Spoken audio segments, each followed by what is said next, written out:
Hi guys, welcome back to my channel Dimple vlogs. Vlog వచ్చేసి healthy breakfast అండి. చిన్నల నుంచి పెద్దల వరకు అందరూ హ్యాపీగా తినే బ్రేక్ఫాస్ట్ అన్న. డైట్లో ఉన్న వాళ్ళు కూడా ఎంజాయ్ చేస్తూ తినొచ్చు ఈ బ్రేక్ఫాస్ట్. రాగులు ఎంత మంచిదో తెలుసు కదండి. మన అమ్మమ్మల కాలం నుంచి కూడా రాగులు ఎక్కువ ఇంపార్టెన్స్ ఇస్తారు, కానీ ఇప్పుడు మర్చిపోతున్నారు ఆల్మోస్ట్ అందరూ. ఇంకా అలవాటు చేసుకోవాలి ముందు ఎందుకంటే పిల్లలకు కూడా హెల్తీగా తినే ఫుడ్స్ అంటే నచ్చట్లేదు, అన్హెల్దీ ఫుడ్స్ ఎక్కువ ఇష్టపడుతున్నారు. సో నేను అది మైండ్లో పెట్టుకొని ఇంకా పిల్లలకి ఇలా హెల్తీ ఫుడ్డే ఓన్గా ప్రిపేర్ చేసుకోవాలనేసి నేను ఎప్పుడు ఓన్గానే ప్రిపేర్ చేసుకుంటాను ఇంట్లో. సో దానిలో ఒక రెసిపీ ఏంటంటే ఇది బ్రేక్ఫాస్ట్లో నేను అప్పుడప్పుడు చేస్తూ ఉంటానండి. ఇది వచ్చి రాగి దోశ అనమాట. ఒక టీ గ్లాసు రాగులు, ఇంకో టీ గ్లాసు మినపగుళ్ళు అండ్ ఫుల్ గ్లాసు రైస్ తీసుకోవాలండి. రేషన్ రైస్ అనమాట. ఇది రేషన్ రైస్ అయితేనే బాగుంటుంది, సో అందుకనే నేను రేషన్ రైస్ వేసుకున్నాను. ఇదంతా బాగా ఒకసారికి 5 టైమ్స్ కడుక్కోవాలండి, ఎందుకంటే రేషన్ రైస్లో బాగా డస్ట్ ఉంటుంది, అలాగే రాగుల్లో కూడా దుమ్ము అది ఉంటుంది. సో బాగా కడిగేసుకోవాలి. దీనిలో అలాగే నేను మెంతులు కూడా యాడ్ చేసుకున్నాను. మెంతులు బాగుంటుందండి, కలర్గా కనిపించడానికి మెంతులు యాడ్ చేసుకున్నాను నేను. అలాగే ఇది 5 టైమ్స్ కడుక్కున్నాను నేను. వాటర్లో ఇలా నానపెట్టేసుకోవాలి. ఒక 9 అవర్స్ అయినా నానపెట్టేసుకోవాలండి. మార్నింగ్ నేను 7కి అలా నానపెట్టేసాను. నైట్ వచ్చేసి 8:30 ఆ టైంకి మిక్సీ గ్రైండ్ పట్టేసుకున్నాను అనమాట. ఆల్మోస్ట్ 8 అవర్స్ దాకా నానపెట్టేసుకోవాలి. బాగా నానితే బాగా వస్తాయి దోశలు. సో అందుకని నేను నానపెట్టేసుకున్నాను. చాలా టేస్టీగా ఉంటాయండి. ఒకసారి మీరు కూడా ట్రై చేయండి.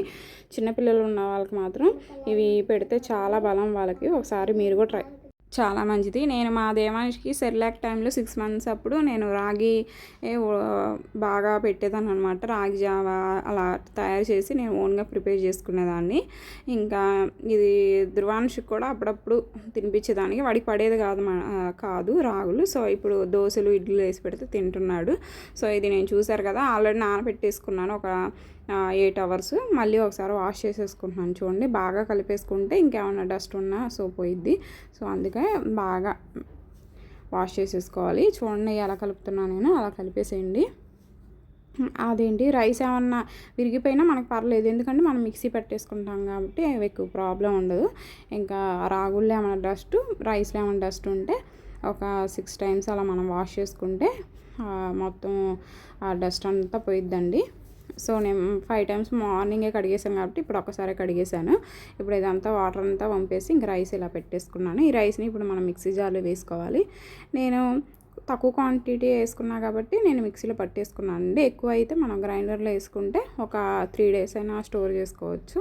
నేను ఇది ఒక 1 డేకే వేసుకున్నాను. సో నెక్స్ట్ డే ఇంకోసారి నేను జొన్నలతో కూడా దోశలు చూపిస్తానండి. అది చాలా బాగుంటుంది, చాలా టేస్టీగా ఉంటుంది. హెల్త్కి కూడా చాలా మంచిది జొన్నల దోశ కూడా. నెక్స్ట్ డే నేను వీడియో పోస్ట్ చేస్తాను. ఇది కొంచెంగా వేసేసుకొని నేను మిక్సీ జార్లో కొంచెం వాటర్ కూడా యాడ్ చేసుకొని మిక్సీ పట్టేసుకున్నానండి. చూసారు కదా, అంతా వేసేసుకున్నాను.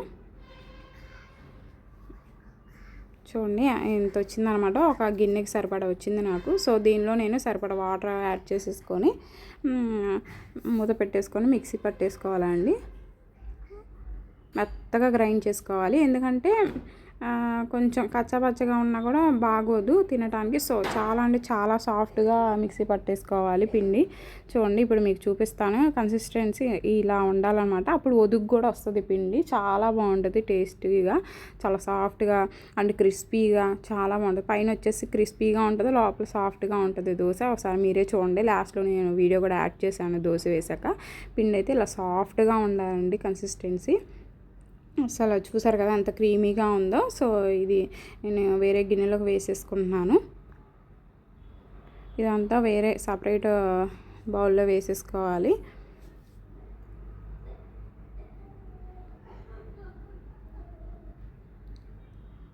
ఇదంతా ఒక బౌల్లో వేసేసుకున్నాను. చెప్పాను కదా, ఓన్లీ ఒక 1 డేకే వేసుకున్నాను ప్రజెంట్. ఎందుకంటే నెక్స్ట్ మనకి సాటర్డే ఆ రోజు వేరే బ్రేక్ఫాస్ట్ చేసుకుందాము. ఆల్రెడీ ఆ రోజు హాలిడే డిఫరెంట్గా ఇంకా ఏదైనా చేసి పెట్టాలి. వాడు పులిహోర అని అడిగాడు, సో పులిహోర చేద్దాం అనుకుంటున్నాను. ఇది వచ్చేసి ఇంకా ఓవర్ నైట్ అలా వదిలేసానండి పిండి. నెక్స్ట్ డే మార్నింగ్ లేచాక ఇలా చూడండి ఎలా ఉందో, బాగా ఉదికొచ్చేసింది పిండి. మీకు కలర్ కూడా చూడండి ఎలా ఉందో. చాలా అంటే చాలా ఒదిగొచ్చేసింది. నార్మల్‌గా నేను వేసే దోస కూడా బాగా ఒదిగొచ్చేస్తదండి. నేను వచ్చే వీడియోస్‌లో నేను పోస్ట్ చేస్తూ ఉంటాను. చూడండి పిండి మీకు చూస్తేనే అర్థమైపోద్ది పర్ఫెక్ట్‌గా వచ్చిందా లేదా. మనకి ఏ పిండి అయినా సరే వచ్చే ఒదుగులోనే తెలిసిపోద్దండి.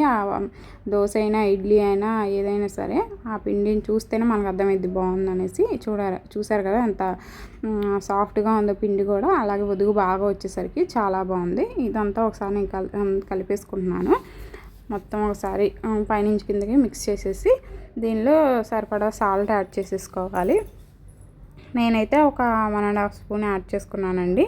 సో 1.5 స్పూన్ అంటే చిన్న స్పూన్, అది మీకు 1 స్పూన్ సరిపోద్ది. ఆ స్పూన్తో యాడ్ చేసుకొని అంతా ఒకసారి మిక్స్ చేసేసుకుంటున్నాను.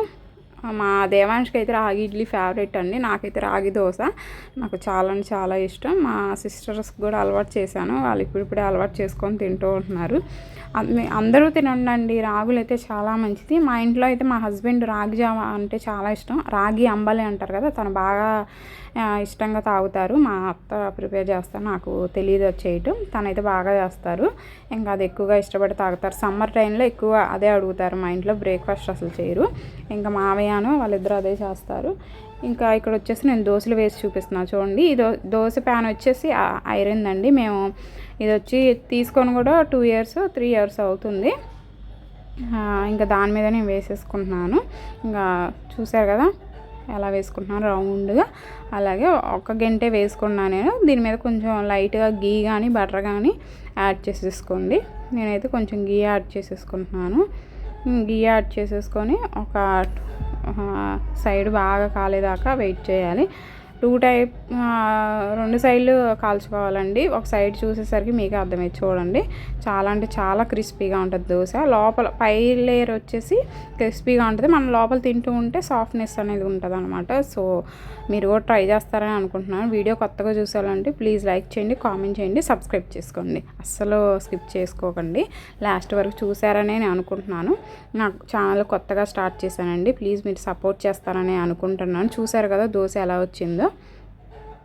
చాలా అంటే చాలా బాగుంది. దీని కాంబినేషన్గా నేను పల్లీలు అలాగే ఒక ఎండుమిర్చి, ఆనియన్, వెల్లుల్లిపాయ, సాల్ట్ ఇవి యాడ్ చేసుకొని పల్లీ చట్నీ చేసుకున్నాను. ఆ కాంబినేషన్ అయితే అసలు పర్ఫెక్ట్గా ఉందన్నమాట. ఒకసారి మీరు కూడా ట్రై చేయండి. మీరు ట్రై చేస్తారని అనుకుంటున్నాను. వీడియో నచ్చితే లైక్ చేయండి, కామెంట్ చేయండి. Thank you for watching. Bye bye.